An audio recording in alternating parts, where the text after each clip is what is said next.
जिला रतलाम तहसील जावरा से कारूलाल बोढ़ाना की रिपोर्ट। जावरा में श्री जगन्नाथ महादेव मंदिर जावरा के सबसे बड़ा मंदिर है। कुछ लोग के द्वारा मंदिर में मरे हुए जानवर को मंदिर के अंदर रख दिया। जनता में आक्रोश भर गया और जावरा में कर्फ्यू लगा दिया गया एक दिन के लिए। तो शासन प्रशासन पुलिस के द्वारा कानूनी कार्रवाई की जा रही है, जिसमें 2 आरोपियों को धर दबोच लिया गया है, जो कि जावरा के ही 2 आरोपियों को पकड़ लिया गया है और उनके साथियों की तलाश कर रही पुलिस की आगे की कार्रवाई चल रही है। विधायक राजेंद्र पांडे के द्वारा कानूनी कार्रवाई की जा रही है। जावरा के 2 आरोपियों के घर भी तोड़ दिए गए। जेसीबी द्वारा उनके और साथियों की तलाश जारी है। विष्णु होकर भाईचारा और मिलन के साथ में काम करने वाला क्षेत्र रहा है, नगर भी रहा है, और इस तरह की घटना तो मुझे दुर्भाग्यपूर्ण लग रही। मेरे निवास के या मेरे कार्यालय के नजदीक ही शिव मंदिर है, शंकर मंदिर है, जहां आस्था का केंद्र है। और आस्था का केंद्र भी हम तो इसे उदाहरण के रूप में कहा करते हैं। एक और मस्जिद है, एक किनारे पर मंदिर है। यह हमारे यहाँ की माहौल, हमारे यहाँ का वातावरण, हमारे यहाँ का कभी भी नहीं बिगड़ा है। मैं चिंतित भी हूं और आशंकित भी हूं कि निश्चित रूप से इसमें किसी न किसी प्रकार का षड्यंत्र किया गया। यह षड्यंत्र पूर्वक की गई घटना है। यह दुर्घटना नहीं है जो अकस्मात हो गई। यह योजनाबद्ध ढंग से सोच विचार कर किन्हीं न किन्हीं इस तरह की दुष्प्रवृत्ति के जो लोग हैं, जो निश्चित रूप से इस तरह की घिनौनी विचारधारा के लोग हैं और जो यहाँ के शांत वातावरण को बिगाड़ कर कुछ शायद प्राप्त करना चाहते हैं। कतिपय ऐसे लोगों की ओर मेरी आशंका जाती है और इसलिए मैं निवेदन करना चाहता हूं मेरे समस्त क्षेत्र के जन से हाथ जोड़ करके निवेदन करना चाहता हूं, विश्वास रखे सरकार पर, विश्वास रखे अपने जनप्रतिनिधि पर। हम किसी को बख्शेंगे नहीं।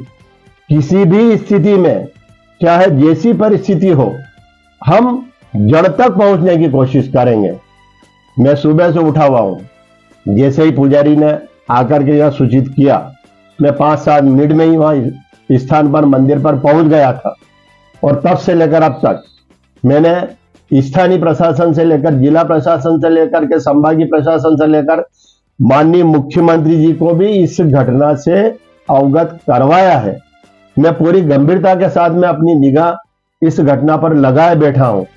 पूरी कार्रवाई को देख रहा हूं, गतिविधियों को देख रहा हूं, और जिस तरह का वातावरण बिगाड़ने की कोशिश की जा रही है कतिपय लोगों के द्वारा, उन्हें शर्म आना चाहिए।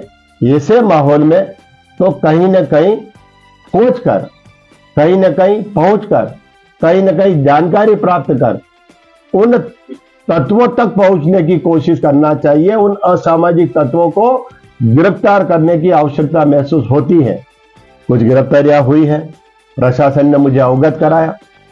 मैं गिरफ्तारी से पूरी तरह से संतुष्ट नहीं हूं, कार्रवाई से संतुष्ट हूं कि उन्होंने त्वरित तत्काल कार्रवाई करते हुए कुछ लोगों को पकड़ा।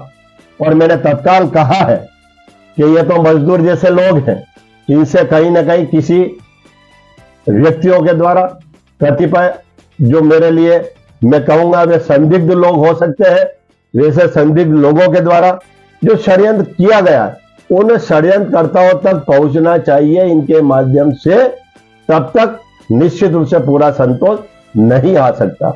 लेकिन जन से, आम जन से मैं निवेदन करना चाहता हूं, पुलिस प्रशासन को थोड़ा सा वे फ्री समय दें।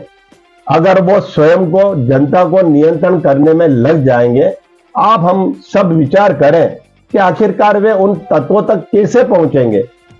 उन तत्वों तक पहुंचने के लिए, उन असामाजिक तत्वों को पकड़ने के लिए पुलिस को भी समय दिया जाना चाहिए। और हमने जब ज्ञापन दे दिया, हमने जब अपनी भावनाएं व्यक्त कर दी, मैं स्वयं आपकी भावनाओं में अपनी सारी भावनाएं सम्मिलित करते हुए भी उन्हीं कार्यों में लगा हुआ हो, तो कुछ समय प्रदान करें, संयोगात्मक रुख अपनाए, अपने आके जो शांत वातावरण है उस शांत वातावरण में शांति स्थापना में अपना सहयोग प्रदान करें।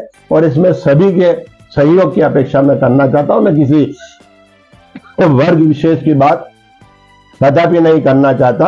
मैं समस्त वर्गों से निवेदन करना चाहता हूं कि अभी शांति बहाल करें, पुलिस को समय दें ताकि वह सही दिशा में सही ढंग से सही समय पर काम करके परिणाम हमें दे सके।